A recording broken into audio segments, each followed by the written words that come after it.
Hi friends, புரட்டாசி மாதம்னாலே வெஜிடேரியனாக சாப்பிட்டு ரொம்ப போர் அடிக்குதா? அதுவும் எப்போ பார்த்தாலும் சாம்பார் சாதம், ரசம் சாதம், அப்புறம் குழம்பு, லெமன் ரைஸ் அது இதுன்னு செஞ்சு போடுறாங்களா? ஆனால் நம்ம என்ன யோசிச்சோம், சரி இது எல்லாத்தையும் மாற்றலாம் வாங்க, வித்தியாசமாகவும் இருக்கணும், ஹெல்த்தியாகவும் இருக்கணும், 10 நிமிஷத்தில் ரெடியும் ஆகணும். அப்போ என்ன பண்ணலாம் அப்படின்னு யோசிச்சப்போ தான் நம்ம கொண்டு வந்தது ஃபர்ஸ்ட் முருங்கைக்கீரை பொடி. இனி நீங்கள் கடையில் போய் முருங்கைக்கீரை வாங்கி அதை உரித்து அதை சமைச்சு சாப்பிடணும்னு அவசியம் இல்லை. நம்மக்கிட்ட முருங்கைக்கீரை பொடி விற்கிறோம். அதை நீங்கள் உங்கள் சுடுசாதத்தில் நல்லெண்ணெய் ஊற்றி போட்டு சாப்பிட்டிங்கன்னா வேறு லெவலில் இருக்குங்க. அதில் கிடைக்கிற எல்லா பெனிஃபிட்ஸுமே இதுலேயும் கிடைக்கும்.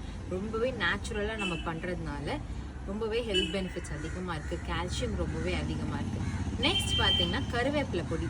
இந்த குட்டி பசங்கள்லாம் பார்த்தீங்கன்னா கருவேப்பிலையை பொறுக்கி வச்சு சாப்பிடுவாங்க. அவங்களுக்காகவே முக்கியமாக ரெடி பண்ணுது. எஸ்பெஷலி நானுமே அதில் ஒருத்தவங்க தாங்க. எனக்குமே கருவேப்பிலை பிடிக்காது. ஆனால் இப்போ பார்த்தீங்கன்னா அந்த கருவேப்பிலை பொடி சாதத்தில் போட்டு சாப்பிட்றாங்க. அவ்வளோ சூப்பராக இருக்குது. ஹேருக்கும் ரொம்பவே நல்லது அது. அடுத்து பார்த்தீங்கன்னா ஆந்திரா ஸ்டைல் பருப்பு பொடி. இனிமேல் எந்த ஹோட்டலில் ஆந்திரா பருப்பு பொடி நல்லா இருக்கும்னு போய் தேடி அலைய தேவையில்லை. ஆந்திராக்கே போனால் தான் நல்லா இருக்கணும், போக தேவையில்லை. இனிமேல் வீட்டில் உட்காந்தபடியே 10 நிமிஷத்தில் நீங்கள் ரெடி பண்ணலாம். இந்த எல்லா வகையான பொடியுமே ஆர்டர் பண்ணணுமா? கீழே தெரிகிற நம்பருக்கு வாட்ஸ்அப் பண்ணுங்கள், டிஎம் பண்ணுங்கள், இல்லைனா கமெண்ட் பண்ணுங்கள். Bye friends.